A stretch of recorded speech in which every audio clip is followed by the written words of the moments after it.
Imagina soltar 28 animales en medio de la nada, en un valle helado donde nadie de su especie había puesto una pezuña en más de 100 años, y que, apenas unos meses después, todos desaparezcan sin dejar rastro, sin cuerpos, sin huellas, sin explicación.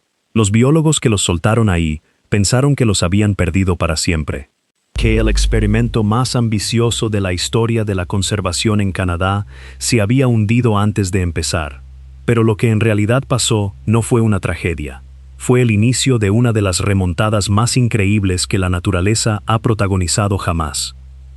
Y cuando termines de ver este video, vas a entender por qué un puñado de científicos terminó llorando de la emoción frente a una pantalla de radar 40 años después de haber perdido la esperanza. Esta es la historia de cómo 28 bisontes se convirtieron en casi 1000, de cómo cruzaron un río que era imposible cruzar, y de cómo, sin que nadie se los pidiera, terminaron reparando un ecosistema que llevaba un siglo entero apagándose en silencio. Quédate, porque esto no es solo la historia de un animal. Es la prueba de que a veces, para salvar algo, lo único que hace falta es soltarlo y confiar. El gigante que sostenía el norte. Mucho antes de que existieran carreteras, campamentos mineros o pueblos en el norte de Canadá, el bisonte de bosque dominaba por completo ese paisaje helado. No es el bisonte de las praderas que todos conocemos de las películas del viejo oeste. El bisonte de bosque es más alto, con hombros más macizos y un pelaje diseñado para inviernos que se extienden durante meses sin piedad. Un macho adulto puede pesar casi 1 tonelada, y todo ese músculo tiene un propósito: abrirse paso por la nieve profunda hasta el pasto enterrado debajo. Durante miles de años prácticamente no tuvo rivales, salvo lobos y osos, pero su verdadero valor iba mucho más allá de su tamaño. Cada día, estas manadas recorrían praderas y humedales, comiendo la vegetación vieja y dejando espacio para que crecieran brotes nuevos y más nutritivos. Sus pezuñas pesadas removían la tierra compactada, como si araran el suelo sin querer, facilitando que las semillas germinaran cada primavera. Los senderos que abrían a su paso se convertían en auténticas autopistas naturales para el resto de la fauna, desde alces hasta osos negros. Incluso su estiércol alimentaba a una cadena entera de insectos, microorganismos y plantas. Podría decirse, sin exagerar, que a donde iban los bisontes, la vida los seguía. Por eso los ecólogos los consideran una especie clave del norte. Si su número caía de forma drástica, el golpe se sentía en cadena, en la vegetación, en la disponibilidad de alimento y en la distribución de todas las demás especies. Perder al bisonte de bosque no significaba perder solo a un animal enorme.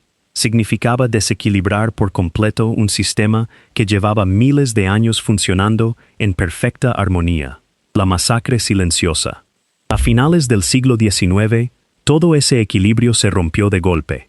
La expansión de la exploración hacia el norte convirtió al bisonte de bosque en un blanco codiciado por su carne, su piel y su valor comercial. Los rifles modernos hicieron que cazarlos fuera terriblemente fácil, mientras las nuevas rutas de transporte abrían zonas de la selva boreal que antes eran prácticamente intocables. En cuestión de décadas, manadas que antes cubrían valles enteros desaparecieron de la mayor parte de su territorio histórico. Para principios del siglo XX, quedaban menos de 250 ejemplares vivos en todo el planeta. Y como si eso no fuera suficiente, en 1922, Canadá cometió un error que casi termina de sellar su destino. Con la intención de protegerlos, creó el Parque Nacional Wood Buffalo. Pero, en un giro trágico, trasladó ahí miles de bisontes de las praderas, la subespecie prima. Los dos tipos se cruzaron entre sí. Las enfermedades se propagaron. La línea genética pura del bisonte de bosque quedó completamente diluida. Para la década de 1940, los biólogos habían llegado a una conclusión desoladora. El bisonte de bosque puro, tal como existía originalmente, ya no existía. Estaba extinto como población genéticamente distinta. Ahí debería haber terminado la historia. No terminó ahí gracias a un solo avión y a un solo biólogo que decidió prestar atención. El hallazgo que nadie esperaba. En 1957, durante un vuelo de reconocimiento aéreo de rutina, un biólogo del Servicio Canadiense de Vida Silvestre divisó algo extraño a lo largo de una cuenca fluvial, separada de las zonas contaminadas genéticamente por más de 100 kilómetros de terreno prácticamente inaccesible. Los animales que vio tenían las jorobas más altas de lo normal. Algo no encajaba con lo que se suponía que debía existir. Las pruebas confirmaron lo imposible. Se trataba de bisontes de bosque genuinos, libres de enfermedades y genéticamente intactos, que habían sobrevivido en aislamiento total durante todo ese tiempo, sin que absolutamente nadie lo supiera. Un pequeño grupo fue capturado y trasladado al Parque Nacional Elk Island, en Alberta, donde se convirtió en una especie de archivo genético viviente. Ahí, protegidos y bien manejados, esos pocos sobrevivientes comenzaron a multiplicarse poco a poco. Y 15 años más tarde, cuando esa manada había crecido lo suficiente como para poder ceder algunos ejemplares, nació la idea más audaz de toda la historia de la conservación canadiense: la apuesta de Nahanni Butte. Para mediados del siglo XX, Canadá entendió que simplemente proteger a los sobrevivientes no iba a ser suficiente si toda la población seguía concentrada en un puñado de zonas diminutas. Bastaría un brote de enfermedad, un incendio forestal masivo o un invierno particularmente brutal para borrar de un plumazo décadas enteras de trabajo de conservación. Entonces los biólogos decidieron apostar por algo mucho más arriesgado: crear poblaciones completamente nuevas en territorios que alguna vez habían sido el hogar histórico del bisonte de bosque, dándole a la especie la oportunidad de volver a extenderse por el norte de Canadá.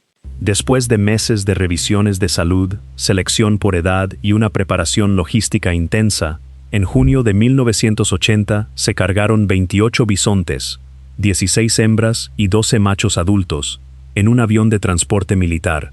Su destino: un valle salvaje cerca de la comunidad de Nahanni Butte, en el suroeste de los territorios del noroeste, justo al lado de las montañas Mackenzie y la cuenca del río Liard. No los soltaron dentro del Parque Nacional Nahanni. Los liberaron en la vasta zona silvestre vecina, una extensión enorme de praderas, bosques abiertos y pantanos que había sido su territorio natural más de 100 años atrás. Un lugar prácticamente deshabitado, con muy poca presión de caza y suficiente alimento para sostener a una manada nueva. Pero ni siquiera con toda esa planificación había ninguna garantía de que esto fuera a funcionar. Los bisontes de bosque tienen un territorio enorme, y una manada puede recorrer decenas de kilómetros en apenas unos días buscando comida o simplemente huyendo de un lugar donde no se sienten seguros. Después de un traslado tan estresante hacia un entorno completamente desconocido, existía el riesgo real de que se dispersaran, se fragmentaran en grupos diminutos, o migraran hacia zonas que nadie había planeado. Y si la manada se dispersaba demasiado, o si no lograban encontrarse entre sí durante la temporada de apareamiento, todo el programa corría el riesgo de fracasar desde el primer año. Para los conservacionistas, no se trataba simplemente de mover 28 animales de un punto a otro. Se estaban jugando todo a la idea de que una población completamente nueva pudiera adaptarse, reproducirse y sobrevivir por su cuenta, sin intervención humana. Pero apenas unas semanas después de que las puertas del avión se cerraran y la manada se perdiera entre la espesura, ocurrió algo que absolutamente nadie había previsto. La manada que se esfumó. Durante los primeros días tras la liberación, todo parecía marchar según lo planeado. La manada se alejó del punto de suelta para explorar su nuevo territorio, una reacción completamente normal después de un traslado tan largo. Pero cuando comenzaron los primeros sobrevuelos de reconocimiento, a finales del verano de 1980, los resultados dejaron a todo el equipo con un nudo en el estómago.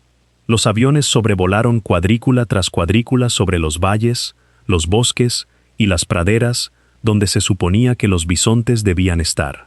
Pero la manada prácticamente había desaparecido. No había huellas frescas en el barro, no había praderas ramoneadas. Ni siquiera las zonas de descanso típicas mostraban señal alguna de vida en un territorio salvaje que se extendía por miles de kilómetros cuadrados. Encontrar a 28 animales gigantescos se había vuelto, de repente, casi imposible. Con cada día que pasaba sin ninguna pista, el ambiente en el campamento de investigación se volvía cada vez más pesado. Nadie quería especular en voz alta sobre lo que pudo haber pasado. Se habían dividido en grupos demasiado pequeños para detectarlos desde el aire, habían muerto tratando de cruzar un río, o atascados en los pantanos, o cazados por los lobos en lo profundo del bosque. Con una manada fundadora de apenas 28 individuos, cualquier pérdida podía dejar una cicatriz permanente en su futuro reproductivo. Pero lo que realmente mantenía despiertos a los biólogos por las noches no era solo el miedo a perder algunos animales. Era el terror de que toda la manada se hubiera dispersado tan lejos entre sí que los machos y las hembras no pudieran encontrarse durante la época de celo. Si eso pasaba, todo el proyecto podía morir en su primer año, incluso antes de tener oportunidad de demostrar que podía funcionar. Rastros en la nieve. Ese otoño llegó la primera pista real. Se detectaron huellas de algunos ejemplares cerca de Fort Nelson, en Columbia Británica, a unos 150 kilómetros al sur del punto original de liberación. El hallazgo trajo alivio, pero también abrió un problema completamente nuevo. La manada no había muerto en masa como todos temían. En cambio, había abandonado deliberadamente el sitio que los humanos habían elegido para ella, y había iniciado una migración masiva, guiada únicamente por su instinto. Nadie sabía hasta dónde llegarían, ni si esos animales que se habían separado del grupo alguna vez regresarían. Para 1981, la situación se veía verdaderamente sombría. Los conteos apenas mostraban unos 14 animales en la zona de Nahanni, literalmente la mitad de los que habían llegado un año antes. Algunos habían muerto por accidentes o causas naturales, otros simplemente seguían dispersándose en todas direcciones. El programa que se suponía iba a abrir un nuevo futuro para el bisonte de bosque estaba a punto de convertirse en un fracaso carísimo. La pregunta ya no era si la manada iba a crecer. La pregunta era si esos 14 sobrevivientes tenían la fuerza suficiente para aguantar unos cuantos inviernos más en el norte de Canadá. El largo silencio y la primera señal de esperanza. Después del golpe inicial, los conservacionistas tuvieron que aceptar una verdad incómoda. No tenían ningún control sobre hacia dónde iba esta manada. En lugar de intentar forzarlos de regreso al punto de liberación, decidieron simplemente rastrear cualquier pista que apareciera en toda la enorme cuenca del río Liard. Pasaron los años y la información seguía siendo escasísima.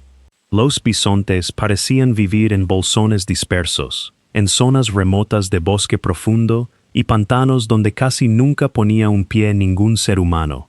Nadie podía asegurar si esa manada diminuta se estaba reproduciendo en silencio o simplemente estaba apagándose poco a poco. De vez en cuando, algún piloto de avioneta reportaba haber visto siluetas oscuras y enormes cruzando un río. A veces, algún lugareño encontraba huellas frescas en el barro o parches de pasto comido hasta la raíz. Pero nada de eso era suficiente para confirmar que la población realmente se estaba recuperando. El verdadero cambio llegó en 1985. Unos cazadores locales, conduciendo por un camino invernal cerca de Trout Lake, se toparon con un rastro enorme de huellas hundidas profundamente en la nieve. No eran huellas de alce ni de buey almizclero, tenían la marca inconfundible del bisonte de bosque. Y cuando siguieron el rastro, se dieron cuenta de que se extendía por kilómetros, lo cual demostraba que no se trataba solo de un par de sobrevivientes solitarios. Era un grupo entero moviéndose y alimentándose activamente en la zona. Para los biólogos, esta fue la señal más alentadora desde la suelta original de 1980. Los bisontes no solo estaban sobreviviendo, estaban empezando a expandir su territorio, exactamente como lo haría cualquier manada verdaderamente silvestre. Al darse cuenta de que la ventana de oportunidad seguía abierta, el gobierno canadiense decidió reforzar la apuesta. En 1989, se trasladaron 12 animales más desde Elk Island para reforzar genéticamente al grupo de Nahanni. Casi una década después, en 1998, se liberaron otros 59 bisontes al norte de Fort Liard para ampliar aún más la población y su territorio. Esto ya no era un experimento de corto plazo. se había convertido en una cruzada de conservación que abarcaba varias décadas enteras.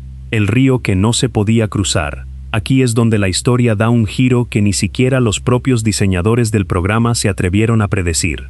El plan original era que los bisontes ocuparan el valle bajo del río Liard y se quedaran ahí. Pero lo que realmente hicieron fue expandir su territorio mucho más allá de cualquier límite trazado por los biólogos. Y luego nadaron a través del propio río Liard. Ancho, frío, poderoso. Un río que los propios ecólogos habían catalogado como una barrera natural de dispersión, imposible de cruzar para una manada terrestre. Los bisontes lo cruzaron nadando, de orilla a orilla, por iniciativa completamente propia, y establecieron una población permanente en el noreste de Columbia Británica, en un territorio que ningún humano había elegido para ellos. Ese simple acto cambió por completo el alcance del programa. Los descendientes de aquellos 28 fundadores originales de Nahanni Butte hoy ocupan territorio repartido entre 3 jurisdicciones canadienses distintas: los territorios del noroeste, Yukon y Columbia Británica. DE-28 casi 1000 con los refuerzos genéticos de 1989 y 1998. La manada de Nahanni dejó de simplemente sobrevivir y empezó a reproducirse de manera constante, dividiéndose en submanadas más pequeñas y reclamando cada vez más territorio a lo largo de la cuenca del río Liard. Un censo de 2004 ubicó a la manada en unos 400 ejemplares. Para 2011, la cifra se mantenía sólida en más de 430, prueba de que la población no solo crecía, sino que tenía una estructura estable para seguir expandiéndose. Lo que realmente emocionó a los científicos no fue solo el número, sino cómo funcionaba esa población. Ya no era un solo grupo compacto como justo después de la liberación. Ahora se dividía en varias manadas más pequeñas, cada una con su propio territorio, lo cual reducía el riesgo de que un solo evento catastrófico acabara con todo de golpe. Y al cruzarse ocasionalmente entre sí, intercambiaban genética de forma constante, algo esencial para mantener sana a cualquier población silvestre a largo plazo. El punto más alto de esta recuperación llegó en 2017. Después de semanas de sobrevuelos exhaustivos, los biólogos estimaron que la manada de Nahanni rondaba los 960 animales, distribuidos en un territorio de más de 10.000 kilómetros cuadrados, un área más grande que el propio Parque Yellowstone. De apenas 28 ejemplares liberados en el verano de 1980, la manada se había multiplicado casi 35 veces en menos de 4 décadas. El gobierno canadiense, en reconocimiento a esta recuperación, bajó formalmente el estatus del bisonte de bosque de en peligro a amenazado. La primera mejora que había recibido esta subespecie desde que empezaron a evaluarla formalmente. Pero el número de animales, por impresionante que sea, no es realmente lo más importante de esta historia.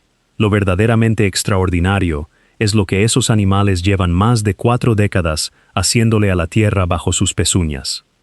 La máquina que volvió a encenderse en el norte boreal, sin un gran herbívoro que las mantenga abiertas, las praderas dejan de ser praderas. La vegetación leñosa avanza poco a poco desde los bordes. El proceso es tan lento que resulta casi invisible año tras año, pero en décadas se vuelve innegable en cualquier imagen satelital.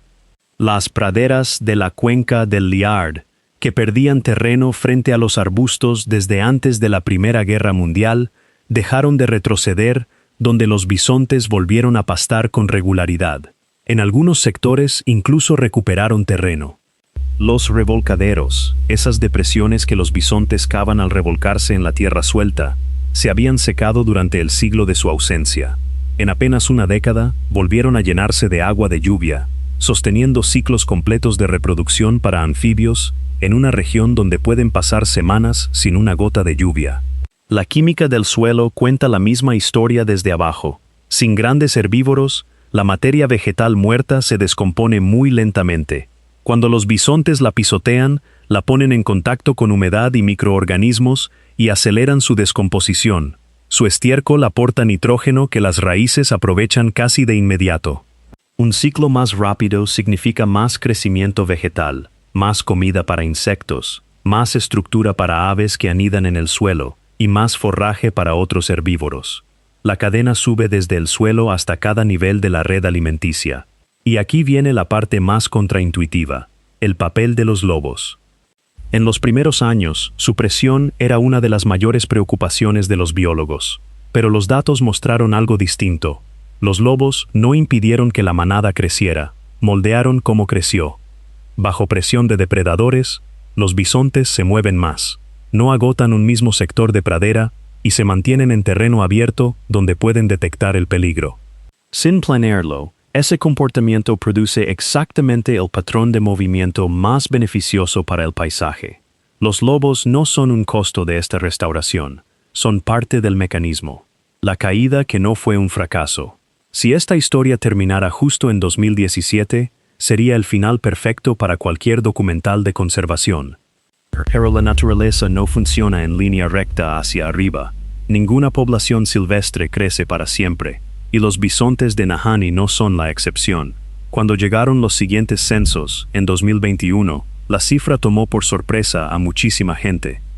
La estimación de la manada había caído a unos 544 animales, casi la mitad respecto a solo 4 años antes. Si uno mira solamente ese dato en frío, podría pensar que todo el programa se estaba desmoronando. Pero los ecólogos lo interpretaron desde un ángulo completamente distinto. En estado salvaje, los ciclos de auge y caída son parte normal del juego. Cuando el número de animales se dispara, la presión sobre el alimento disponible también se dispara.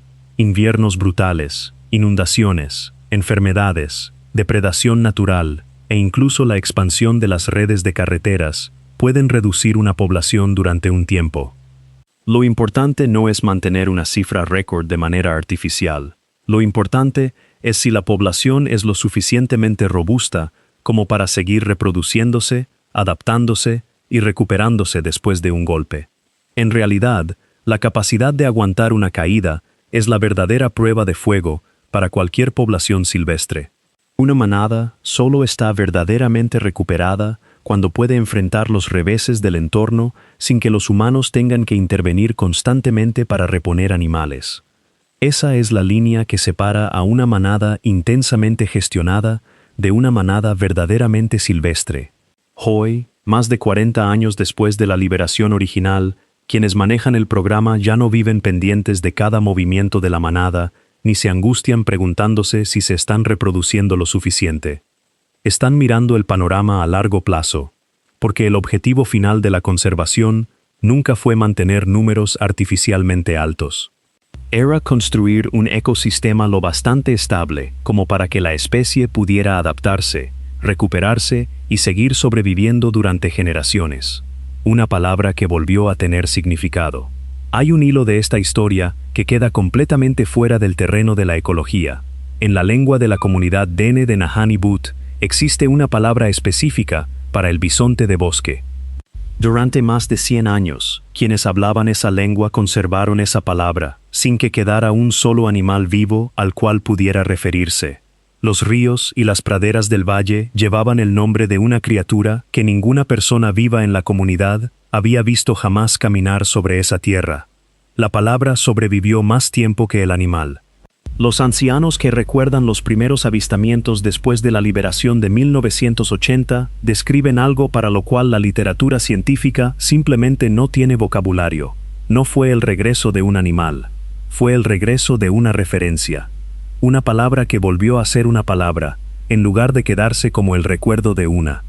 Los mismos revolcaderos que aquellos bisontes empezaron a cavar en 1980 siguen reteniendo agua hoy en día. Algunas de esas depresiones profundizan las mismas marcas que dejaron manadas que quizás vieron los bisabuelos de la comunidad Dene actual.